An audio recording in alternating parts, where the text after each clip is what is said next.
What part of Wales do you come from, Stuart?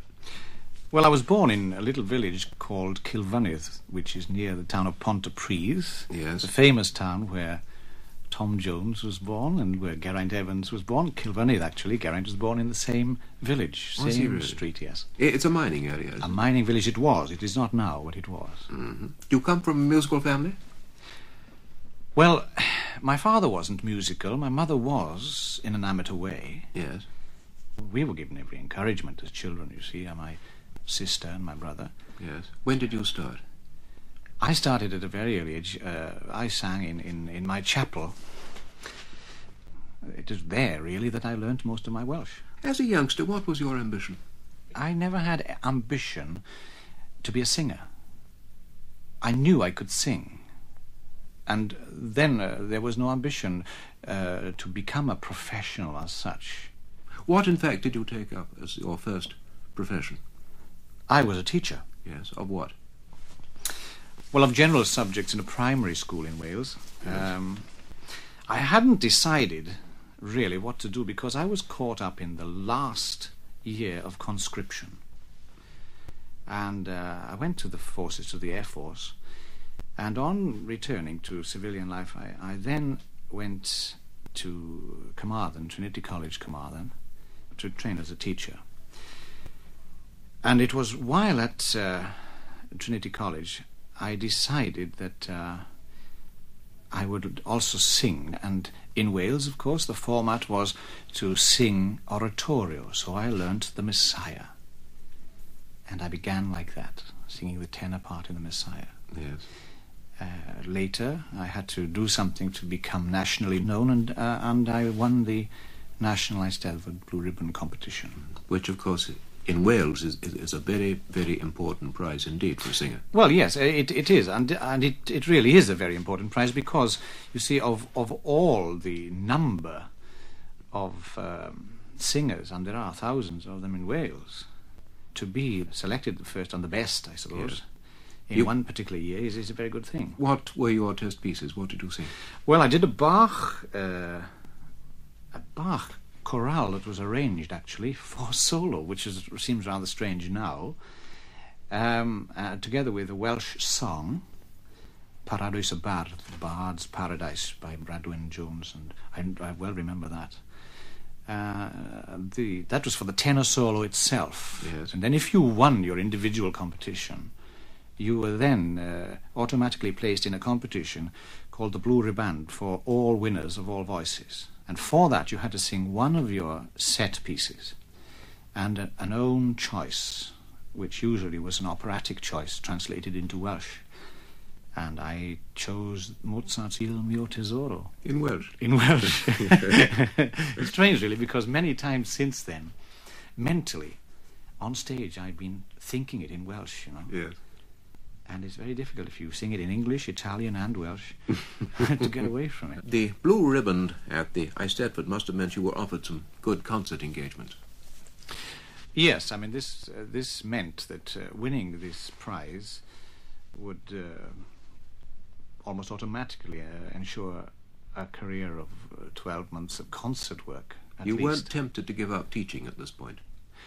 Well, no, I was very lucky because I was in a position where I was teaching at a school and I had a marvellous head master, Mr. Glyn Williams, and he really, more than anyone, I think, was most responsible for my eventually deciding to give up teaching and concentrate on a professional career. Yes. Because when I wanted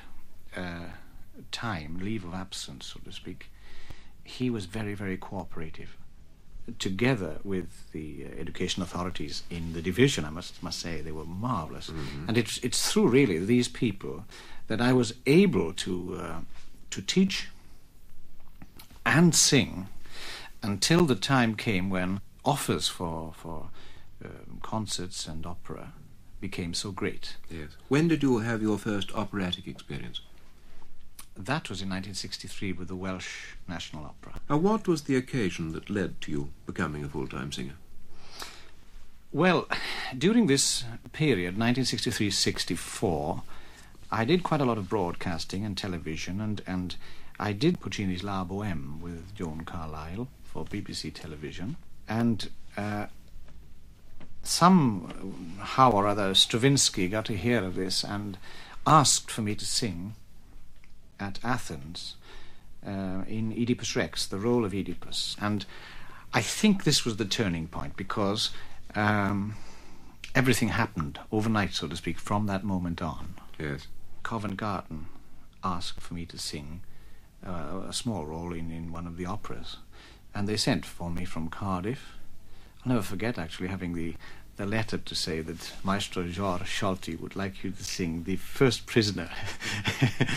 And it is just quite something to me then to think that, from teaching in a small village school, that I would be singing on the stage at Covent Garden. And then suddenly, before I was to do a major role at Covent Garden, I was invited to sing at San Francisco. Mm-hmm. And this really was the beginning of the international career. Yes. There's been quite a big British contingent singing in San Francisco through the years recently. Yes, it's fine. It's a British contingent. I think we had about 16 singers at one time. 1969, I think. Really? Yes, I have a photograph at home with quite a number of... I think there are 16 of us altogether, A bit too long a list to name all. Yes, but quite a few Welshmen, yes. I know that. Well, the Welsh contingent. Well, Stuart, it's only 6 or 7 years since you became a professional singer, and already you're one of the most sought-after international lyric tenors. What's happening next? And I'm doing a Zauberflöte performance in Vienna. Don Giovanni, Mm-hmm. and then a recital tour of the United States. Your next record, what next? An excerpt of the Magic Flute that I did with the Vienna Philharmonic and Vienna State Opera Chorus under Maestro Scholti. The excerpt is between the speaker, who in this case was Dietrich Fischer-Dieskau, and myself. Tamino, before the entry into the temple.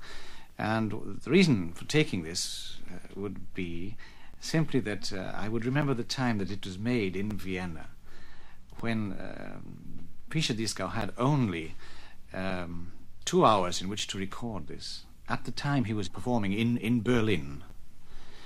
And so they flew him from Berlin, especially to do this recording. And as this was Vienna, the police will do anything for music. And they knew he was coming, they were forewarned, and so they changed all the traffic lights from the airport to the Vienna Opera House, to green, and gave him a motor escort to the Opera House to do this. And we did it in 2 takes. And then they put him in a car and drove him back to the airport with all the lights green again. And I wondered, what would have happened had we done this recording in London, for example. Only in Vienna. Only in Vienna, quite.